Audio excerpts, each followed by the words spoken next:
I've begun the journey, or this journey of writing poetry for the last 40 years.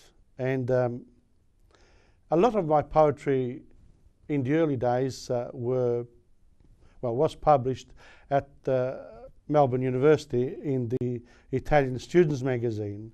And later, a few of them have appeared in newspapers, in school magazines, etc. But really most of them have remained in my drawers. And as I approach the third age, well, I am there now and I'm enjoying it immensely. This is a great opportunity for me to sort of look back and see whether this friend, this poetry, my friend, Amica Poesia, is actually like a Cinderella, and like Cinderella maybe it is looking for an audience. Therefore we're going to delve into this possibility because the books are here, both in Italian and in English, and I hope that people will enjoy some of the things that I've written about, because they're about everyday life, about feelings, sentiments, etc. However, these two books, these twin texts, contain three themes basically. The first one is about inspiration, about writing in general. The second chapter is about reflection, and the third one is about school life. There are many more themes, but they're not in published format. Therefore, we're going to start, and I hope that as my poetry finds an audience out there, I'll be able to give that audience more and more of what I've written. So here we start with inspiration. Here we go. We often hear from people who write in the imaginative mode that they need to be inspired. What makes us want to write for ourselves or for others? When do we write? When do we create our poem or short story or other?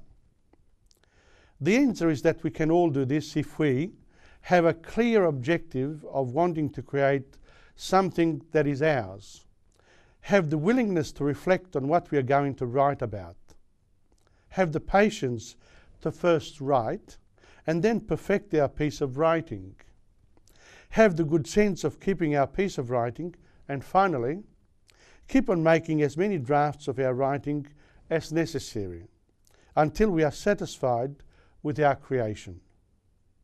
There are many poems in this chapter, and the first one, of course, is Where Poetry is Born. Where Poetry is Born. He said to me, "Do you still write them?" referring himself to my poems. He asked me not so much out of curiosity, but more to encourage me on this road undertaken so many years ago. "And what does this poetry give you?" they ask me. "To tell the truth," I reply, "it has always kept me company.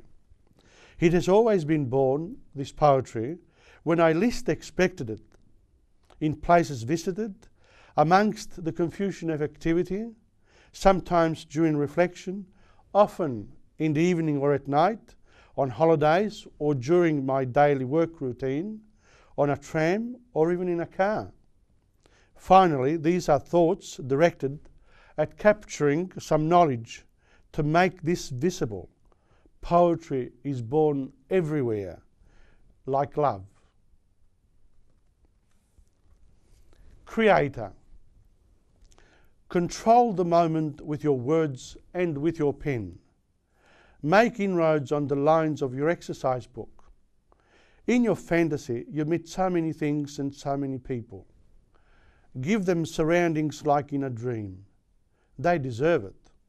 It's your own very world, ephemeral. Don't dream beyond your limits. Become the builder of life situations. Let your characters live. Make them feel the warmth of living with all of its contradictions. Now and then, move them from their places, just like the bosses do with their dependents. Be a God in the world that you have created. Don't be either too logical or too good. In fact, sometimes be bad. Respect your created work. Continue to smooth it until it can stand on its own, like a work of art. Be satisfied. Then proceed to other things. So in other words, once you've written something, it has to have a beginning and a conclusion. And once you've concluded it, leave it behind you. This poem here, The Rain and the Student, I wrote many, many years ago. It's one of my very first ones when I was a student. And here we are, The Rain and the Student. A deluge of rain is falling down whilst I, with my pen, am making some verses. It's late, but my will and my passion for creating pushes me to write something that will remain with me forever. The rain is falling on the roof noisily. She continues confident in herself, without regard for the old derelict who wanders about the city. She doesn't think that a child could wake up frightened, and that the mother would have to get up to give him a comforting kiss and to say, "Sleep, there is nothing to fear, I am here." The rain continues uninterruptedly, not caring for these men of earth.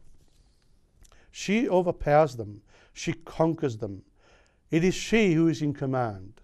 You can't do anything about it, you can't stop it. Although she doesn't think she's capable of speaking, she breaks on the roof, she becomes infuriated, then she calms down. She's infuriated again, this time more persistently, ceaselessly. She becomes angry, she can't enter the student's room who, satisfied and confident, writes. In fact, he is thinking of her and of her rhythmic descent which surrounds him and encourages him and which moves his mind to think.